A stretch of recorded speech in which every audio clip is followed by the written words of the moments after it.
नमस्कार, मैं पंकज प्रसन्न। सबसे पहले आज मैं देश में जो बड़ी पॉलिटिकल घटनाएं हैं उसके बारे में बता दूं। गुजरात के मुख्यमंत्री ने कहा है कि जो आम आदमी पार्टी है उसकी गुजरात में मुख्यमंत्री की उम्मीदवार मेधा पाटकर होंगी। वही मेधा पाटकर जो नर्मदा बचाओ आंदोलन से चर्चा में भी आई थी और कहा जाता है कि वो प्रधानमंत्री नरेंद्र मोदी की कट्टर वैचारिक दुश्मन है। दूसरी बड़ी खबर यह है कि 17 अक्टूबर को कांग्रेस के राष्ट्रीय अध्यक्ष का चुनाव होने वाला है और उससे पहले कई नेताओं के मेल मुलाकातों का सिलसिला शुरू हो चुका है। सोनिया गांधी अभी नहीं है, इसके अलावा भी जो शीर्ष के कांग्रेस के नेता हैं वो पता नहीं किस बात को लेकर आपस में बातचीत कर रहे हैं। लेकिन मीडिया के कैमरे के सामने भले ये कहा जा रहा हो कि हम राहुल गांधी का समर्थन करते हैं, लेकिन जो सहयोगी दल हैं, जो प्रोबेबल सहयोगी हो सकते हैं, जो 2024 में साथ आ सकते हैं, शरद पवार हैं वो सोनिया गांधी से बातचीत कर रहे हैं, नीतीश कुमार सोनिया गांधी से बातचीत कर रहे हैं, ममता बनर्जी सोनिया गांधी से बातचीत करना चाहती है और इनमें से कोई भी नेता राहुल गांधी से बातचीत नहीं करना चाहता। केसीआर वो आ रहे हैं अगले हफ्ते बिहार के दौरे पर, वो नीतीश कुमार से मिलेंगे। उनका भी यही कहना है कि हम सोनिया गांधी से बातचीत करेंगे, राहुल गांधी से नहीं। तो अगर राहुल गांधी को कांग्रेस का राष्ट्रीय अध्यक्ष बना दिया गया तो क्या ये जो क्षेत्रीय पार्टियों का जो समर्थन है वो उसी तरह मिलता रहेगा या फिर वो सिर्फ राष्ट्रीय अध्यक्ष होंगे, बातचीत का सारा जिम्मा सोनिया गांधी उठाएंगी? ये देखने वाली बात होगी। लेकिन 17 अक्टूबर को कांग्रेस के राष्ट्रीय अध्यक्ष का चुनाव है। तीसरी बड़ी खबर यह है कि मुकेश अंबानी जल्द ही अपनी संपत्ति का बंटवारा अपनी अगली पीढ़ी के बीच करने वाले हैं कि कौन क्या संभालेगा। और उससे जुड़ी एक बड़ी खबर यह है कि जो मुकेश अंबानी के छोटे बेटे हैं अनंत, उनको एनर्जी सेक्टर से जो भी जुड़े हुए काम हैं रिलायंस का, उसका जिम्मा दिया गया है, जो कि सबसे बड़ा हिस्सा माना जाता है रिलायंस पेट्रोकेमिकल्स। और आप जानते हैं कि रिलायंस पेट्रोलियम और एनर्जी के क्षेत्र में ही उसने सबसे ज़्यादा बढ़त हासिल की है और बाकी सारी चीज़ों को सब्सिडरी माना जाता है। उनकी जो बेटी है ईशा है वो जियो का काम संभाल ही रही है और बाकी का काम उनके बड़े बेटे देख रहे हैं। तो मुकेश अंबानी का अपने छोटे बेटे को इतना बड़ा कारोबार सौंपना अपने आप में आने वाले दिनों में बड़ी खबर होगी, खास करके बिजनेस के लिहाज से देखा जाए तो। लेकिन हमारा आज का विषय ये सब नहीं है। आपको पता है जो झारखंड में दुमका की जो बेटी अंकिता है उनके साथ क्या क्या हुआ, और जो पॉलिटिकल हैपनिंग्स है वो आपको पता हो कि किस नेता ने क्या बयान दिया। मुख्यमंत्री की ओर से पहल की गई, 10 लाख का चेक भी सौंपा गया। राज्यपाल ने डीजीपी को बुलाया है और काफ़ी कड़ी प्रतिक्रिया दी है राज्यपाल ने कहा है कि ऐसा प्रतीत होता है कि झारखंड में आज कोई भी बेटी न शॉपिंग मॉल में, न सड़क पे, न अपने घर में सुरक्षित है। तो ये एक राजभवन के लिहाज से काफ़ी कड़ा बयान है। लेकिन जो हमने तहकीकात की है, आपको याद होगा कि अंकिता पर जो हत्या की साजिश का जो आरोप है या जिसने पेट्रोल छिड़का, उसका नाम शाहरुख है। लेकिन इस पूरे प्रकरण में हम उसके दोस्त नईम को भूल जाते हैं।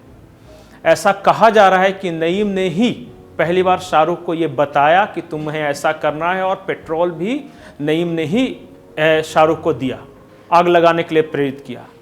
अब नईम के बारे में मैंने थोड़ी सी और तहकीकात की तो मुझे पता चला कि नईम जो है वो अंसार उल बंगला नामक एक संगठन है, उससे वो प्रभावित है। उसके वीडियोस भी देखता था, उसको फॉलो भी करता था।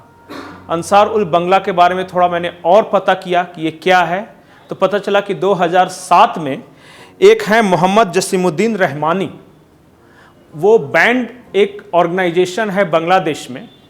और आपको याद होगा कुछ साल पहले बांग्लादेश में कुछ ब्लॉगर्स वगैरह की हत्या होती थी, खास करके कुछ हिंदू ब्लॉगर्स थे जो इस्लाम के बारे में लिखते थे या जो ऐसे वहाँ ब्लॉगर्स थे जो कि सेकुलर क्रेडेंशियल्स के माने जाते थे, उनकी हत्या होती थी। और उन हत्याओं के पीछे इसी अंसार उल बंगला का हाथ बताया जाता है। थोड़ा और पता चला तो ये जो मोहम्मद जसीमुद्दीन रहमानी थे वो इंस्पायर्ड थे, उन्होंने ये जो संगठन बनाया था वो 2003 में अमेरिका में एक आतंकी मारा गया था, अनवर उल अवैकी।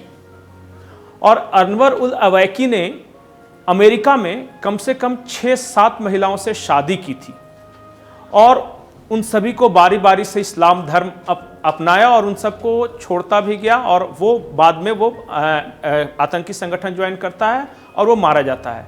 अब ऐसे लोगों से इंस्पायर्ड थे बांग्लादेश में जो अंसार उल बंगला के जो हेड थे संस्थापक रहमान, और उनसे इंस्पायर्ड था ये नईम जो दुमका वाला है। क्या ये सवाल है, क्या उसी पैटर्न पे जो अंसार उल बंगला का जो मूल सिद्धांत है कि हमें शादियां करनी है गैर इस्लामी महिलाओं के साथ, उनसे बच्चे पैदा करने हैं और उन्हें इस्लाम में लाना है, क्या इस पैटर्न पे काम हो रहा था?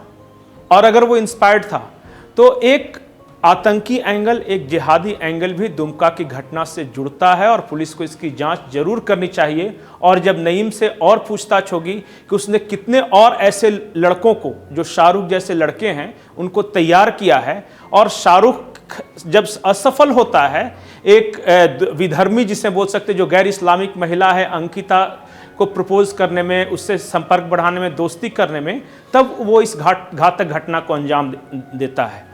तो कुल मिलाकर नईम इस पूरी घटना में एक महत्वपूर्ण कड़ी है। अंसार उल बंगला और नईम का क्या रिश्ता है? क्या नईम ने दुमका में अपने मोहल्ले में, अपने आसपास के पहचान में कुछ और लड़कों को इस हरकत करने के लिए उकसाया है कि वो दूसरी लड़कियों के साथ संबंध बढ़ाए, दोस्ती करें, शादी करें, बच्चे पैदा कर उन्हें इस्लाम कबूल करवाएं? क्योंकि जिस ऑर्गेनाइजेशन से ये इंस्पायर्ड है उसका मूल सिद्धांत यही है।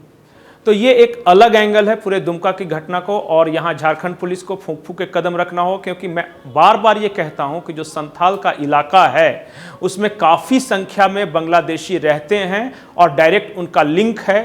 गोल्ड तस्करी हो, पत्थर खनन हो, और कई तरह के गैर कानूनी ये रिश्ते रहे हैं बांग्लादेशियों के साथ। और वैसे में एक अंसार उल बंगला नाम का संगठन जो कि बांग्लादेश में प्रतिबंधित है और वहाँ के होम मिनिस्ट्री ने इसे प्रतिबंधित किया था ब्लॉगर्स की हत्या के सिलसिले में, अगर उससे एक शख्स इंस्पायर होकर इतने जघन्य हत्या को झारखंड में अंजाम देता है तो इशारा और जो संकेत है वो बेहद खतरनाक हैं और पुलिस को इसकी जांच जरूर करनी चाहिए। नमस्कार।